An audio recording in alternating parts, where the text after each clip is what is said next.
पाकिस्तान और दुनिया भर में लाखों देखने और सुनने वालों को फजल अहमद चौधरी का सलाम पहुँचे। आज ये जिस मौजू पर मैं वीडियो बनाने जा रहा हूँ, वो जो वीडियो है ये ओ लेवल के जो स्टूडेंट्स हैं उनका जो कोर्स है, उनकी जो बुक है पाकिस्तान स्टडीज़, उसके गाइड के रिलेटेड है। पाकिस्तान स्टडीज़ का जो पेपर होता है वो ओ लेवल का एक्चुअली उसमें जो बुक होती है उनका जो कोर्स होता है वो होता है कैम्ब्रिज के अकॉर्डिंग 2059। तो उस सब्जेक्ट के नीचे, पाकिस्तान स्टडीज सब्जेक्ट के नीचे दो पेपर होते हैं। ये पेपर 1 होता है और पेपर 2 होता है। तो आज की वीडियो जो है वो इसी के रिलेटेड है कि इसके हवाले से जो मैं गाइड है वो मैं फराहम करूँ जो ओ लेवल के जो स्टूडेंट्स हैं उनके लिए। सबसे पहले मैं आपको बताऊँगा कि पेपर 1 जो है वो पढ़ा कैसे जाए।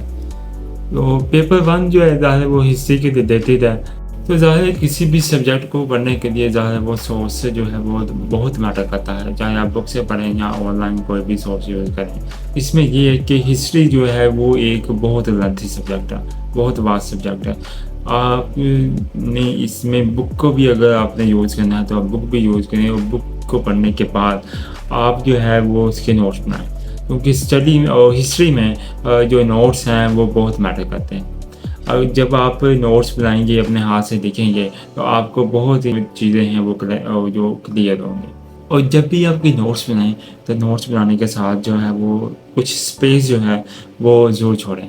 वो स्पेस आप इसीलिए छोड़ें कि कोई भी चीज़ अगर आप लेक्चर में देखते हैं, कोई नई चीज़ है तो आप उसे नोट करें, यानी कि आप एडिशनल इन्फॉर्मेशन को ऐड करने के लिए जो है वो स्पेस जो है वो ज़रूर छोड़ें। और हिस्ट्री में ये है कि आपको जितना ज़्यादा पता होगा और उतनी आपके लिए बेहतरी होगी। यानी आप किसी भी सोर्स से ज़्यादा यूज़ करें तो आपके लिए ये फ़ायदेमंद होगा कि आप मल्टीपल सोर्सेज से याद कर रहे हैं और मल्टीपल सोर्सेज से आपको काफ़ी नॉलेज है, आपको इन्फॉर्मेशन है। ये आपके लिए बेनिफिट ही होगा, आपके लिए लॉस नहीं होगा, क्योंकि हिस्ट्री में कोई लिमिट नहीं है। ठीक है, आप जितना ज़्यादा आपको पता होगा आपके लिए उतना बेनिफिशियल होगा। हिस्ट्री में नोट्स और जो राइटिंग है वो ज़्यादा है वो बहुत मैटर करती है। ठीक है, अब ये 3 चीज़ें मैं आपको बताऊँगा वो आपने ज़हन नशीन कर लेनी है। पहला प्रैक्टिस, दूसरा टाइम मैनेजमेंट, तीसरा अपने रट्टा। वो जो कहते हैं कि लोगों को ओ लेवल में रट्टा नहीं होता, ओ लेवल में एक्चुअली रट्टा होता है। तो मैं आपको बताऊँगा कि रट्टा आपने किस चीज़ का लगाना है। रट्टा आपने लगाना है इस टाइमलाइन जो होती है इवेंट्स के, आपने उसको अच्छी तरीके से आपने याद कर देना। ख़ास तौर पे वो इवेंट्स जो आपको ज़्यादातर वो तंग करते हैं, आपको याद नहीं रहते, वो आपने ये ज़हन में रखना है कि ये कब हुआ, किसने किया और क्यों किया। मिसाल के तौर पे मैं आपको देता हूँ कि पाकिस्तान में मार्शल लॉ कब लगा पहला, वो लगा 7 अक्टूबर 1958 को। किसने लगाया? सिकंदर मिर्ज़ा ने लगाया। अब जो दूसरी चीज़ जो आती है वो है टाइम मैनेजमेंट। हिस्ट्री में जो है वो टाइम मैनेजमेंट जो है वो बहुत ज़रूरी है, क्योंकि हिस्ट्री का जो पेपर होता है वो बहुत लेंथी होता है, उसमें time management is very important. आपने टाइमिंग को इस तरीके से मैनेज करना है कि आपका पेपर भी पूरा हो जाए और कोई चीज़ रहे भी ना। आपने इस तरीके से समझना है कि आपने समंदर को कूजे में बंद करना है। तो आप जितनी ज़्यादा प्रैक्टिस करेंगे टाइम मैनेजमेंट की तो उतना आपके लिए अच्छा होगा। अगर आपकी टाइम मैनेजमेंट इतनी अच्छी नहीं है तो आप अपना टाइम जो है टाइम मैनेजमेंट उसको इन्हांस करें, आप प्रैक्टिस करें टॉपिक वाइज। मिसाल के तौर पर 4 नंबर का क्वेश्चन है तो 4 नंबर के क्वेश्चन के लिए आपके पास भी 4 मिनट है। 4 नंबर का क्वेश्चन आपने 4 मिनट्स में करना। अगर आप इतनी देर में कर लेंगे तो वेल एंड गुड। तीसरी चीज़ बिल्कुल वही, प्रैक्टिस। आप प्रैक्टिस करें और टाइमलाइंस के लिए और उन तमाम इवेंट्स के लिए जो आपको याद रखने में मुश्किल पेश होती है, और उन अपनी टाइम मैनेजमेंट को इम्प्रूव करने के लिए आप प्रैक्टिस करें। और जब आप इतनी प्रैक्टिस करें कि आपकी करदा वक्त से पहले पहले कि आपका जो पेपर है वो कंप्लीट हो जाए, तो टाइम कमल होने से 3-4 मिनट पहले या 5 मिनट पहले या 6 मिनट पहले आपका जो पेपर है वो ख़त्म हो जाना चाहिए। जो सीक्वेंस ऑफ जो इवेंट्स हैं आपने उसको याद रखना। सीक्वेंस ऑफ इवेंट्स में आपने ये देख लेना है कि मुस्लिम लीग कब बनी और किस साल बनी, किसने बनाई, ये सारी चीज़ें आपको याद रखनी है। और उन तमाम चीज़ों को जो आपको याद रखने में जो मुश्किल पेश होती है, यानी कि लास्ट मुगल एम्पायर कौन था और जंगी आज़ादी कब हुई और किस साल हुई, किस तारीख को हुई, किस महीने में हुई, आपने ये चीज़ें याद रखनी है। अब इसके बाद जो चीज़ आती है वो ये आती है कि इसमें आपने स्टडी कैसे करनी है, स्टडी मेथड क्या आपका। आपने क्या करना क्या है, अपने जो सोर्सेज हैं, ठीक है, उसको मल्टीप्लाई कर देना। यानी कि अगर आपके पास ये बुक सोर्स है, ठीक है, आपने इसको मल्टीप्लाई कर देना, ठीक है। आपने इसके अलावा भी जो चीज़ें हैं, विकिपीडिया हो गई, यूट्यूब हो गया, किसी भी टॉपिक को आपने बुक के अलावा यूट्यूब से भी देखना है, विकिपीडिया से भी देखना है, यानी अपने सोर्सेज को मल्टीप्लाई कर लेना, ठीक है। और किसी भी और मीडियम से है वो आपने उसको जो देखना, जब आप उसको देखेंगे तो आपको मल्टी डायमेंशनल जो इन्फॉर्मेशन है वो एक टॉपिक के रिलेटेड जो है वो आपके पास आएगी। तो उन तमाम इन्फॉर्मेशन को दिमाग में रखते हुए, ज़हन नशीन करते हुए, आपने दोबारा उसको हर सोर्सेज को उसको अपने जहन में वो उसको कंपाइल करना, ठीक है। उसका सीक्वेंस फिर एक अपने तरीके से खुद बनाना। उस सीक्वेंस को बनाने के बाद फिर आपने उसकी प्रैक्टिस करनी है। जब आप उसकी प्रैक्टिस करते रहेंगे तो फिर जो कॉन्सेप्ट्स हैं वो फिर बेटर तरीके से जो है वो क्लियर होंगे। और आपने सिलेबस को इस तरीके से कंप्लीट नहीं करना कि वो सारी बुक को पढ़ लिया, जो नोट्स को गो थ्रू कर दिया, ठीक है। आपने मल्टीपल सोर्सेज से उसको याद करने के बाद उसकी प्रैक्टिस करनी है। तो एक मोटा रजिस्टर है। इनफैक्ट रियलिटी यही है कि आप हिस्ट्री में एक मोटा रजिस्टर लें, उसको भर दें, ठीक है। और इसमें आपने क्या करना है कि वो सारी की सारी जो टाइमलाइन वो सारी लिखनी है, नोट्स आपने और उस रजिस्टर पे बनाने हैं। और जब आप उस रजिस्टर को भर देंगे तो नेचुरली कोई इवेंट, कोई हिस्ट्री का जो टॉपिक है वो आपको नहीं भूलेगा। और अपनी सिलेबस को भी इस तरीके से पूरा करेंगे वो पूरा मुकम्मल तौर पर आपके हाथ से उतरा हो, और कोई चीज़ ऐसी ना रही कि जो आपके जहन में ना हो, या कोई टॉपिक जो है वो ऐसा ना हो जो आपने क्लियर ना किया हो। मैं इसको मैनेज करने के लिए, उन्हें याद रखने के लिए जो बेहतरीन जो चीज़ है वो ये है कि आप जो टॉपिक वाइज जो है वो सारे के सारे याद करें। यानी कि बुक पे जो पहले चैप्टर में जो पहला टॉपिक है वो याद करें, उसके बाद दूसरा, फिर उसके बाद तीसरा, फिर दूसरे चैप्टर में पहला, फिर उसके बाद दूसरा टॉपिक, फिर तीसरा। ये हेल्प करता है कि वो जो टाइमलाइन होती है जो वो याद करने में फ़ायदेमंद साबित होगा। मिसाल के तौर पर मुगल्स कब आए, मुगल एम्पायर का जो डिक्लाइन था वो कब स्टार्ट हुआ, और कैसे जो है ईस्ट इंडिया कंपनी ने पूरे इंडियन सब कॉन्टिनेंट को कॉन्कर कर लिया और उस पर कब्जा जमा दिया, और कैसे इन्होंने आगे हुकूमत की, ठीक है। उसके बाद सर सैयद अहमद ख़ान का क्या रोल था, और उन्होंने उर्दू हिंदी तनाज़े की बिना पर जो दो कौमी नज़रिया जो था वो उजागर किया, उसके क्या जो बेनिफिट्स थे, उसके क्या जो डिसएडवांटेजेस थे। ये भी देखना है कि जो सर सैयद अहमद ख़ान का जो दो कौमी नज़रिया था वो क्या था, और जो बाद में जो लीडर्स थे, जो ज़ाहिर है वो अल्लामा इक़बाल ने जो दो कौमी नज़रिया दिया था, कायद आज़म का जो दो कौमी नज़रिया था, बाकी जितने भी लीडर्स थे उनका दो कौमी नज़रिया क्या था। इन सब को करने के बाद आपने क्या करना है कि पास पेपर जो हैं उनको भी थोड़ा बहुत गो थ्रू कर लेना है, मगर टोटली डिपेंडेंट जो है वो पास पेपर्स पे नहीं रहना। अब इसके बाद बारी आती है क्वेश्चन पेपर्स की। आपने क्वेश्चन को अटैम्प्ट कैसे करना है। अब इसमें ये आता है कि इसमें क्वेश्चन की भी टाइप होती हैं। एक होता है फैक्ट चेक क्वेश्चन, ठीक है। आपने ये देखना है कि मिसाल के तौर पे कि टीपू सुल्तान कौन था और उसने अंग्रेज़ों के ख़िलाफ़ कितनी जंगें लड़ी, का जो कैपिटल था उसकी एम्पायर का वो कहाँ था, उसका नाम क्या था। और आपने ये भी देखना है कि वो उसकी डेथ कब हुई थी, कब वो शहीद हुआ था। तो लॉर्ड कॉर्नवालिस कौन था, रॉबर्ट क्लाइव जो था उसकी किसके साथ जंग हुई थी रॉबर्ट क्लाइव की, वो नवाब सिराजुद्दौला के साथ हुई थी। लॉर्ड कॉर्नवालिस की लड़ाई किसके साथ हुई है, टीपू सुल्तान के साथ हुई थी। और लॉर्ड विजली था उस वक्त टीपू सुल्तान के मुकाबले में जब वो टीपू सुल्तान जो था वो शहीद हो गया था। ये आपने जो चीज़ें हैं ये आपने याद रखनी, ठीक है। ये इस तरह के होते हैं फैक्टर। उसके बाद आते हैं पिक्चर बेस्ड क्वेश्चन।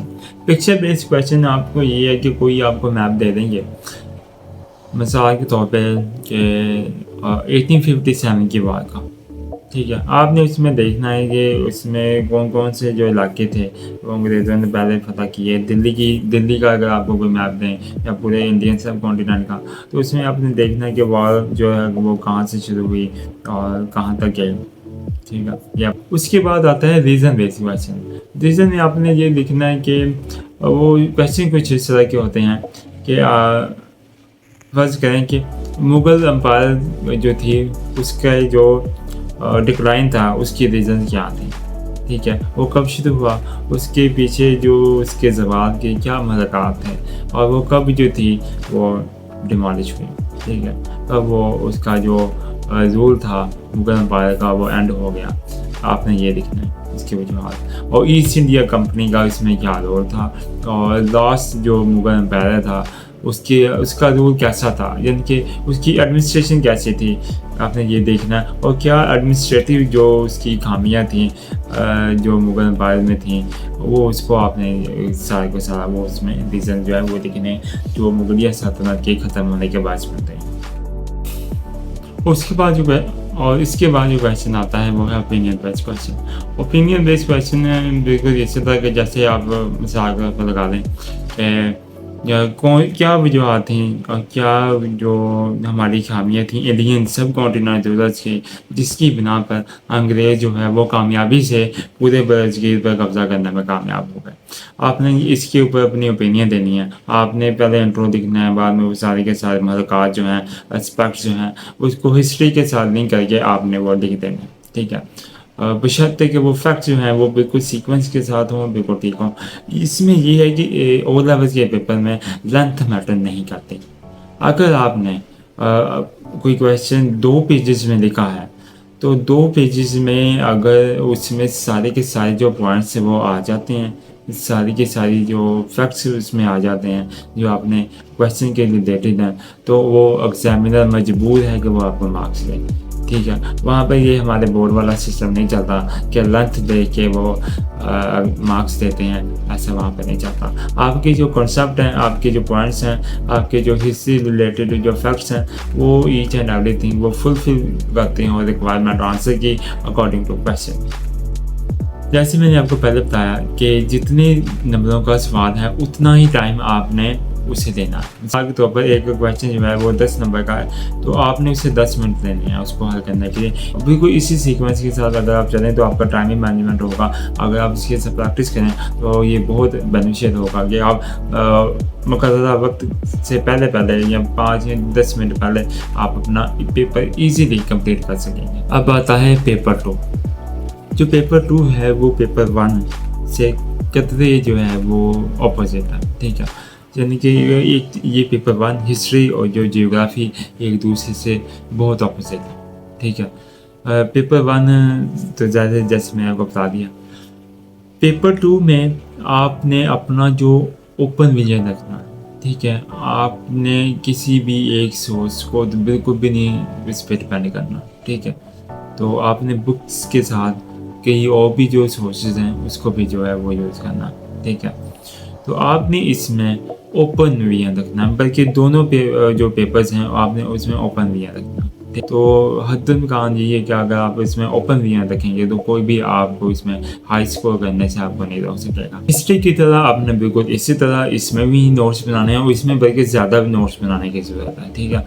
और इसके अलावा आपको ये भी वो पूछते हैं कि एग्रीकल्चर में कि वो राइस कैसे कल्टीवेट की जाती है, वीट कैसे कल्टीवेट की जाती है और कपास कैसे कल्टीवेट की जाती है। आपको ये सब जो है ये भी वो पूछते हैं, ठीक है। ये सारे का सारे वो एग्रीकल्चर में वो आता है, ठीक है।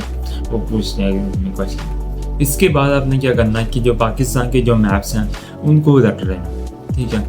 वो पूछते हैं कि पाकिस्तान का कौन सा शहर किस साइड पे है, क्योंकि वो पिक्चर देते हैं, ठीक है। एग्जाम में जैसे मैंने आपको पहले बताया तो हिस्ट्री में जैसे वो पिक्चर देते हैं, पिक्चर बेस्ड क्वेश्चन बिल्कुल यहाँ पे भी देते हैं और वो आपको नीचे वो दे देते हैं 3-4 शहर। तो आपने मैप बिल्कुल ब्लैंक होता है, ठीक है। तो आपने क्या करना है मैप पे कौन सा शहर जहाँ पे है जियोग्राफिकली आपने उस पर वैसे वो कर देना फिर, ठीक है। बिल्कुल इस तरह आपने ये आपको पता होना चाहिए कि कौन सा शहर किस तरफ है, पंजाब का कौन सा शहर कश्मीर के नज़दीक है, कौन सा दूर है, और रावलपिंडी के नज़दीक कौन सा शहर है, भिंड और इस्लामाबाद की जो जियोग्राफी है वो कैसी है। आपने जो ये सारी चीज़ें हैं आपने अपने माइंड में रखनी है, ठीक है। मैप्स जो है वो लेके आप रख लें, ये कंपलसरी है।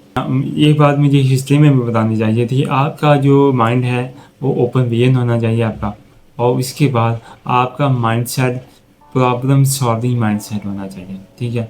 इसमें वो इस तरह के क्वेश्चन भी, मल्टी डायमेंशनल क्वेश्चन भी वो देते हैं। मिसाल के तौर पर आपको ये क्वेश्चन देंगे कि आपने जाना है हाइड्रो इलेक्ट्रिक पावर सिस्टम की तरफ, ठीक है। तो इसमें क्या होगा, हाँ बहुत अच्छा है, करना चाहिए, ठीक है। तो इसमें ये जो फॉसिल फ्यूल्स हम इस्तेमाल करते हैं उनके ज़रिए जो हम इलेक्ट्रिसिटी जो जनरेट करते हैं, वो जो हवा में जो पोल्यूशन पैदा कर देती है, इससे हमें इसके वो खात्मे का ज़रिया बनेगा हाइड्रो पावर इलेक्ट्रिक सिस्टम, और डैम्स बनेंगे, ठीक है। और बिल्कुल जो इलेक्ट्रिसिटी है वो आएगी हमें और पानी में स्टोर होगा। इसके बरक्स वो ये भी पूछ सकते हैं कि आपने इसके डिसएडवांटेजेस क्या हैं हाइड्रो पावर की, ठीक है। तो आप इसके डिसएडवांटेजेस ये देखेंगे, डैम्स बनाते वक्त इसकी जो कॉस्ट है, वो उसका जो बजट है वो ज़्यादा आएगा, ठीक है। बजट ज़्यादा आने के बाद डिफॉरेस्टेशन होगी, वो जो जंगलात को पानी नहीं मिलेगा डैम्स बनाने की वजह से, डैम्स के जो इर्द गिर्द जो जंगलात हैं वो, ठीक है।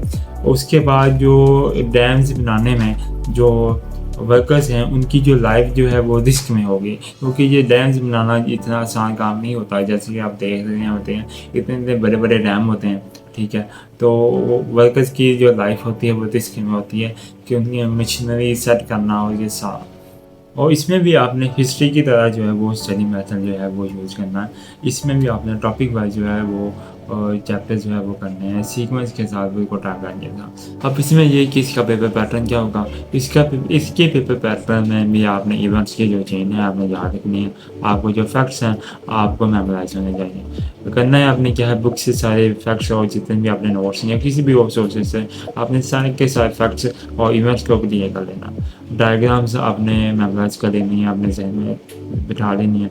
मैप्स आपने अपने जहन में बिठा लेनी है, जैसे कि मैंने आपको पहले कहा कि वो किसी भी सिटी का या पूरे पाकिस्तान का मैप दे देंगे या पंजाब का, तो आपसे वो पूछेंगे कि कौन सा शहर कहाँ पे है जोग्राफी करें। उसके बाद स्टेटमेंट बेस्ड जो क्वेश्चन है, जैसे कि मैंने आपको पहले स्टेटमेंट दी थी कि आया कि हाइड्रो इलेक्ट्रिक सिस्टम में अगर बेटर है तो कौन से डैम्स जो हैं वो बेटर हैं, अपनी ओपिनियन दें, अपनी स्टेटमेंट दें, ठीक है। तो वो 2 डैम्स हैं, ठीक है। 2 डैम्स में से आपको पूछेंगे कि बड़े लार्ज डैम्स या स्मॉल डैम्स, ठीक है। तो उनमें से अगर आपसे वो पूछेंगे कि आप किससे एग्री करते हैं, ठीक है। अगर आप स्मॉल डैम से एग्री करते हैं तो स्मॉल डैम्स के सारे पॉजिटिव एस्पेक्ट्स लेके, तो लार्ज डैम के सारे आपने नेगेटिव एस्पेक्ट्स लिखने हैं। अगर आप लार्ज डैम से एग्री करते हैं तो आपने लार्ज के सारे पॉजिटिव एस्पेक्ट्स लिखने हैं और स्मॉल के सारे नेगेटिव एस्पेक्ट्स लिखने हैं, ठीक है। तो इस तरह वो आपसे पूछेंगे और आपने अपनी स्टेटमेंट, अपनी ओपिनियन जो है वो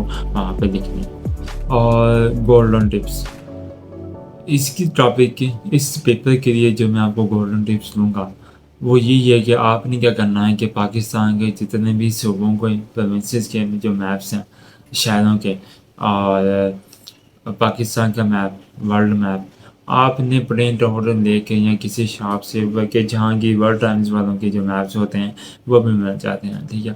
आपने वो लेके रख लेने हैं, लेके अपनी दीवारों पे लगा लें, अपने बुक्स में अटैच कर लें। वैसे तो आपकी इस बुक में तो मैप्स जो होंगे ही, मगर एडिशनल इन्फॉर्मेशन के लिए जो मैप्स जो हैं वो आप लेके रख लें।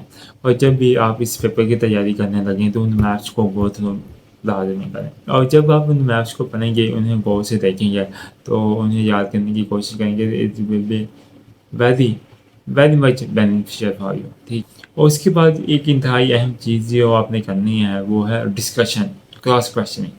आप किसी भी हिस्ट्री के रिलेटेड या ज्योग्राफी के रिलेटेड जो क्वेश्चन हैं, कोई टॉपिक हो गया, उसकी अपने ग्रुप में, अपने दोस्तों के ग्रुप में उसमें उसकी डिस्कशन करें, क्रॉस क्वेश्चनिंग करें। इसमें क्या होता है कि इंफॉर्मेशन एक्सचेंज होती है।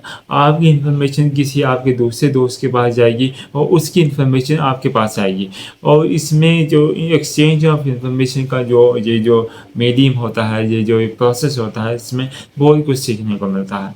इसमें जो कॉन्सेप्ट्स होते हैं जो अगर जहन में कच्चे भी रह जाएं तो वो पक्के हो जाते हैं। इंफॉर्मेशन एक्सचेंज होती है, कॉन्सेप्ट्स नहीं मिलते हैं, इंफॉर्मेशन नहीं मिलती है। तो ये जो एक्सचेंज ऑफ इन्फॉर्मेशन और डिस्कशन जो है ये लाजमी है, आप ये लाजमी करें। मैं उम्मीद करता हूँ कि मेरी इस वीडियो से ओ लेवल के जो स्टूडेंट्स हैं इनकी इस सब्जेक्ट के लिहाज से बहुत ज़्यादा अच्छी तरीके से उनकी रहनुमाई हुई होगी।